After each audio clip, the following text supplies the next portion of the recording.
Iqbal Bagus Alfiansyah dengan NIM 23416055. Di sini saya akan menjelaskan tentang manajemen kas. Pernahkah kamu punya uang saku tapi tidak tahu kemana habisnya?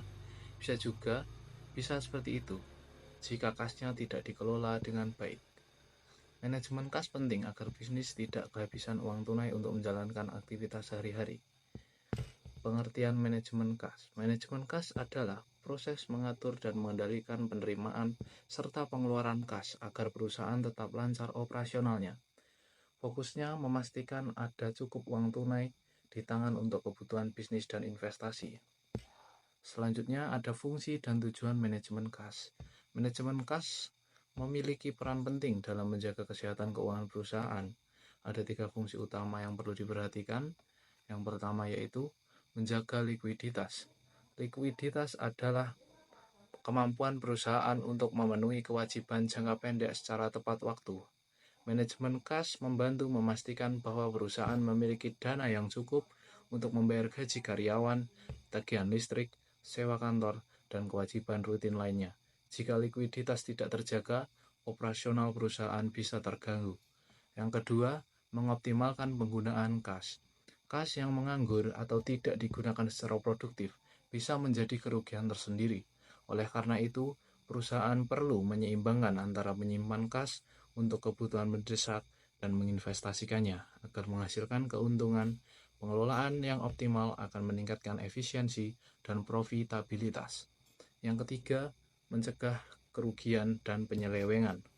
Manajemen kas yang baik juga berfungsi sebagai alat pengawasan dengan sistem pencatatan dan pengendalian yang ketat. Resiko terjadinya pencurian, penipuan, atau penyalahgunaan dana dapat diminimalkan. Ini penting untuk menjaga integritas keuangan perusahaan. Selanjutnya, ada sumber dan penggunaan kas. Sumber dan penggunaan kas dalam manajemen kas penting untuk mengetahui dari mana kas berasal dan kemana kas digunakan. Yang pertama, saya akan menjelaskan tentang sumber kas. Sumber kas bisa berasal dari beberapa hal, seperti penjualan produk atau jasa secara tunai, pinjaman dari bank untuk mendanai operasional atau ekspansi, suntikan modal dari pemilik perusahaan, serta penerimaan dari penjualan aset seperti mesin atau properti yang tidak lagi digunakan.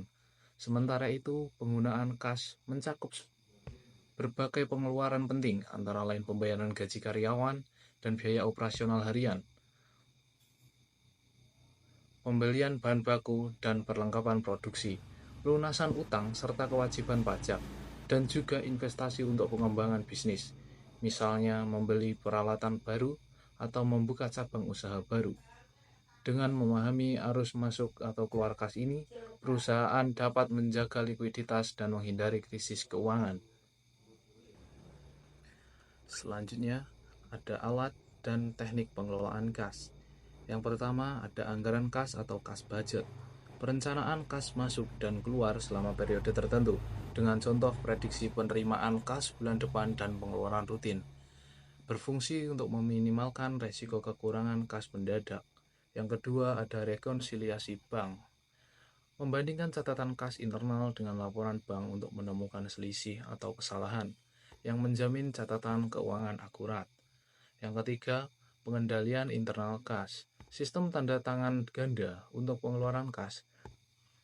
Pembatasan akses kas hanya untuk staf tertentu. Yang keempat, pengelolaan piutang dan hutang.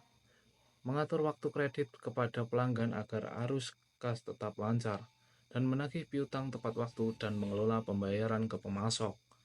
Yang kelima, saldo kas minimum dan maksimum. Menentukan batas minimum kas agar tidak kekurangan, dan membatasi kas maksimum agar uang tidak menganggur. Yang selanjutnya, pentingnya manajemen kas dalam bisnis. Kas adalah darah dalam tubuh bisnis. Tanpa kas yang cukup, operasional bisa terhenti. Contoh nyata dari suatu perusahaan besar bisa bangkrut karena gagal mengatur kas walaupun labanya sangat besar. Tips praktis mengelola kas. Catat semua pemasukan dan pengeluaran secara rutin. Buat anggaran kas mingguan atau bulanan. Gunakan software akuntansi sederhana untuk membantu pencatatan. Selalu evaluasi dan sesuaikan anggaran kas sesuai kondisi bisnis. Kesimpulan dari manajemen kas tadi adalah sumber dan penggunaan kas merupakan aspek penting dalam pengelolaan keuangan perusahaan. Sumber kas adalah semua pemasukan yang diterima perusahaan yang dapat berasal dari penjualan produk secara tunai, pinjaman dari bank, tambahan modal dari pemilik, serta hasil penjualan aset perusahaan. Semua sumber ini menjadi fondasi untuk mendanai operasional dan pengembangan usaha. Di sisi lain, penggunaan kas mencakup berbagai pengeluaran yang diperlukan agar operasional perusahaan berjalan lancar. Penggunaan kas meliputi pembayaran gaji karyawan, biaya operasional harian, pembelian bahan baku dan perlengkapan produksi, pelunasan utang maupun kewajiban pajak, serta investasi untuk pengembangan bisnis di masa depan. Sekian, terima kasih. Saya lagi di rumah nih guys. Jangan lupa like, comment, and subscribe.